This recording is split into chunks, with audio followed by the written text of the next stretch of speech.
பாருங்கள், இன்றைக்கி சாம்பாருக்கு எங்களுக்கு சௌஜோக்காய் எவ்வளோ பெருசு இருக்குது பாருங்கள்.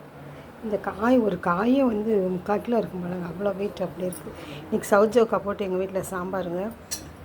பச்சை மிளகா, வெங்காயம், தக்காளி பழத்தெல்லாம் இப்படி நறுக்கி வச்சுக்கணும். 5 நிமிஷத்தில் சாம்பார். பருப்பு அதை போட்டிருக்கோம். இதில் மஞ்சள்தூள் கொஞ்சம் போடணுங்க, கொஞ்சம் பெருங்காயத்தூள் போடணும். போட்டு இந்த காயெல்லாம் நறுக்கின காயெல்லாம் உள்ளே போட்டு மூடி வச்சுட்டு 2 விசில் தாங்க சாம்பார் 5 நிமிஷத்தில் ரெடியாக. மசால் தூள் தேவையான போடணும். காமிக்கிறேன் பாருங்கள். நறுக்கின சௌச்சவுக்காவை போட்டாச்சு. தக்காளி, பச்சை மிளகா, வெங்காயம், கொஞ்சம் பெருங்காயத்தூள்